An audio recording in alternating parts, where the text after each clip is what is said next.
안녕하세요. 네, 오늘은 조조의 청주병과 둔전제에 대해서 알아보도록 하겠습니다.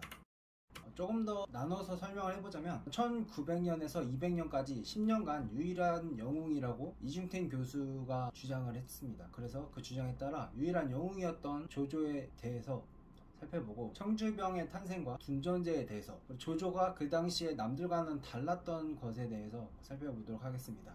지난 편에는 이제 조조를 제외한 관동군이 얼마나 답답했는지, 조조가 얼마나 답답해 했는지를 이야기를 하면서 끝나는데요. 그래서 답답하면 니들이 뛰던가, 조조가 그래서 어떻게 했는지 그 부분을 살펴보도록 하겠습니다. 이중택 교수는 조조가 유일한 영웅이라고 강조를 했습니다. 왜냐면은 국가와 민족이 위기에 몰릴 때 자신의 한 몸으로 천하의 흥망을 짊어질 결심을 했기 때문이다 라고 설명을 했습니다. 그러니까 이 난세라는 아주 힘든 시대적 상황에서 자신이 무언가를 바꾸려고 자신의 삶을 내던졌다는 것 같아요. 근데 손견에 대한 얘기도 잠깐 나옵니다. 손견도 이렇게 했지만 손견에게는 지략이 없었기 때문에 조조가 한 수 위였다라고 설명을 하고 있습니다. 그러니까 손견도 마찬가지로 싸움을 통해서 무언가를 바꿔보려고 했지만, 조조는 전투, 그러니까 장군의 시각으로서 뿐만이 아니라 한 집단의 지도자로서 비전을 가지고 바꿔보자고 한 그런 부분까지 염두에 두고 한 말인 것 같아요. 정치적인 부분 혹은 행정적인 부분까지 감안해서 조조가 한 수 위였다, 이렇게 평가를 한 것 같습니다.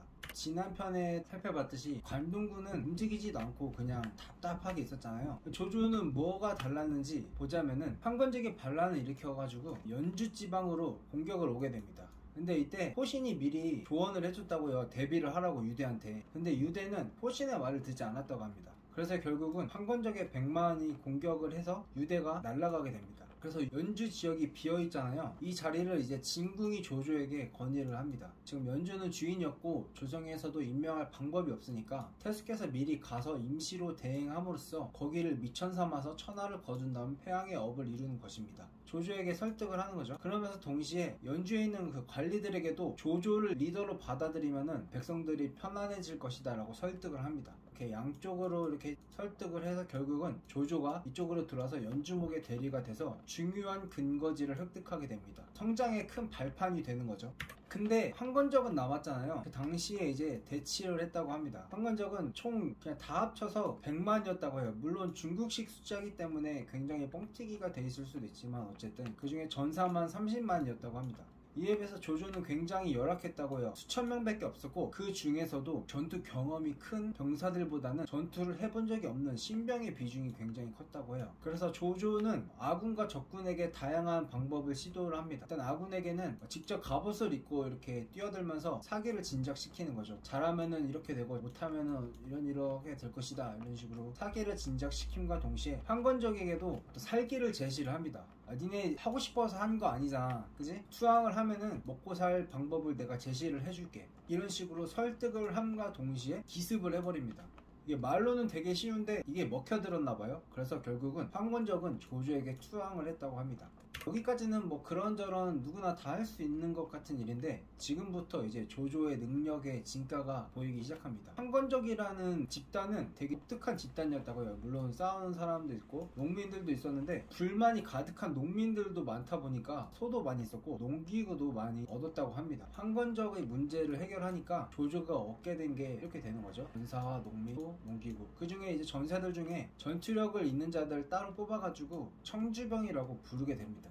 이 조조가 이제 고민이 깊어졌어요. 근거지는 연주로 자리 잡게 됐고, 전투 부대 그럭저럭 어쨌든 전투 부대라고 할 만한 부대가 생겼죠. 청주병이라고. 근데 수많은 사람들을 먹여 살릴 식량, 이 난세 속에서 먹는 문제 굉장히 중요하잖아요. 이 많은 사람을 어떻게 먹여 살릴까, 이 고민이 굉장히 깊었다고 합니다. 그런 고민 끝에 이제 모사들의 건의를 받아들여서 둔전제라는 걸 시행하게 됩니다. 196년에.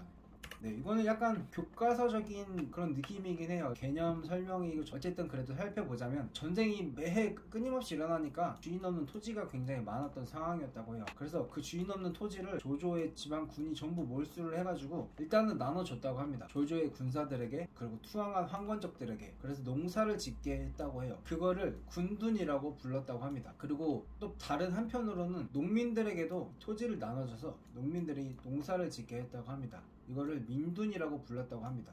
그리고 이런 군사 황건적과 농민들에게 그 황건적 때 수확한 소와 농기구들을 제공을 했다고 해요. 농사를 짓게 하고 동시에 세금을 거두게 되는데 5할에서 6할의 세금을 거뒀다고 합니다. 어떻게 보면 이거는 미친 거 같죠. 어쨌든 이런 제도를 둔전제라고 교과서에도 나오죠. 둔전제라고 합니다. 거주 방식의 전시 편제화와 경작 방식의 집단화 이렇게 불렀다고 하는데, 이 아이디어가 진짜 좋았던 이유가 몇 가지가 있습니다. 일단은 둔전제는 수집하는 장사, 인풋은 들어가는 건 없는데 아웃풋은 굉장히 컸던 그런 비즈니스 모델인 거예요. 토지? 말씀드렸다시피 주인 없는 토지가 아주 많았잖아요. 토지를 얻는데 들이는 노력도 없었고, 농기구도 마찬가지로 황건적이 갖고 있던 거를 얻었기 때문에 돈 한 푼 안 들이고 이익을 창출한 셈이죠. 그리고 세금을 5할에서 6할을 띄웠다고 합니다. 이게 한나라 초기에는 15분의 1밖에 안 됐다고 해요. 그러면은 미친 거 아니냐? 미친 거는 맞다고 볼 수도 있죠. 근데 전시 상황이었기 때문에 먹고 살기가 굉장히 힘든 시대였다. 그래서 이 정도만 돼도 바라는 사람이 굉장히 많았다. 당시 상황이 이랬다고 합니다. 그리고 군 경작과 전투를 일체시켜서 평시에는 일하다가 이제 급할 때는 바로 전쟁에 투입할 수 있는 유연한 체제를 만들었다고 해요. 다른 집단과의 항상 전투가 비일비재하는 상황이었기 때문에 이런 유연하게 대처할 수 있는 시스템이 중요했잖아요. 그런 면에서 이것도 굉장히 이점이 있었다고 볼 수 있고, 또 다른 문제는 군량 병사 공급 문제 해결하는과 동시에 골칫거리였던 유민으로 인한 치안 문제를 해결했다고 해요. 이게 지금 또 많이 뉴스 같은 거 나오잖아요. 시리아 난민이나 뭐 또 중동 쪽에 그런 난민들이 유럽에 뭐 독일이라든지 다른 나라에 갔을 때 그 난민들이 일으키는 어떤 치안 문제들, 발생하는 범죄 같은 것들이 많다고 맨날 국제적 뉴스에 많이 나오잖아요. 그렇게 이런 식으로 유민으로 발생할 수 있는 치안 문제를 한 번에 해결을 했다는 점, 이런 점들을 통해서 조조의 둔전제가 좋았다는 걸 알 수 있습니다. 조조 또한 이 둔전제를 시행할 때 이렇게 말을 했다고 합니다. 나라를 안정시키는 방도는 군대를 강하게 하고 식량을 풍족하게 하는 데 있다. 군대를 강하게 함과 동시에 식량을 풍족하게 하는데 둔전제가 굉장히 좋은 아이디어였던 셈인 거죠. 근데 이 생각 자체가 그렇게 엄청난 생각인지 그런 생각도 들잖아요. 아, 그게 그렇게 대단해?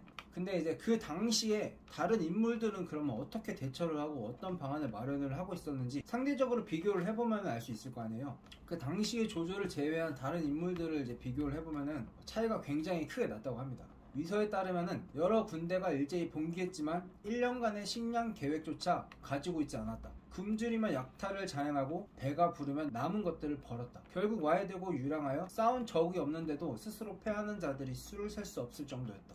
이 부분에 써진 뉘앙스를 보면은 약간 이중택 교수님도 뭔가 빡쳐있는 뉘앙스가 좀 느껴졌어요. 특히 이 부분, 굶으면 약탈할 수도, 이것도 안 되지만 약탈을 했다 치는데 배가 부르면 남은 것들은 벌었다. 이거 좀 지금 시대도 막 음식 남기면은 그러는데 굶어 죽는 사람이 이렇게 널려 있는데 남아서 버려? 그리고 또 굶으면 또 약탈하고, 이런 부분을 굉장히 실망을 한 것 같아요. 굉장히 강렬한 어조로 좀 비판을 하는 것 같은데, 그래서 당시에 조조의 군사들과 백성들은 풍족했대요. 상대적인 거겠죠. 근데 이제 원소군은 하북에서 뽕나무 열매를 따먹었다고 합니다. 원술군은 강회에서 조개를 먹었는데 조개도 없을 때는 사람을 먹었다고 해요. 굉장히 처참하죠. 그러니까 다들 아무 계획 없이 일단은 튀어나오고 보는데, 조조는 철저하게 계획을 세워가지고 하나씩 실천을 하면서 챙길 걸 챙기면서 커온 거죠. 그런 면에서 이게 넘사의 벽이 있었다고 평가를 하고 있는 겁니다.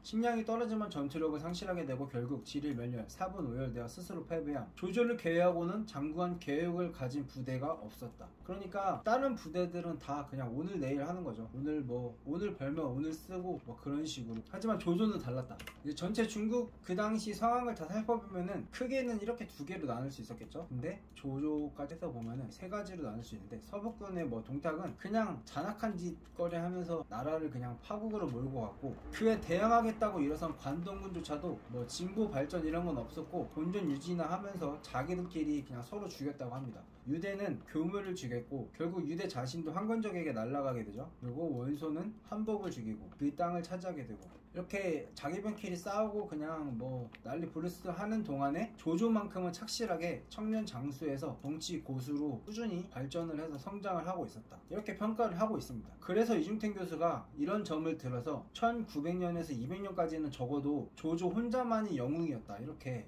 평가를 하고 있다고 볼 수 있는 겁니다. 오늘 컨텐츠는 여기까지였고요. 다음 컨텐츠는 이제 동탁과 원소와 원술이 실수를 하게 되는데 그게 어떤 실수였는지를 살펴보도록 하겠습니다. 하겠습니다. 안녕. よいぞよいぞよいぞよいぞ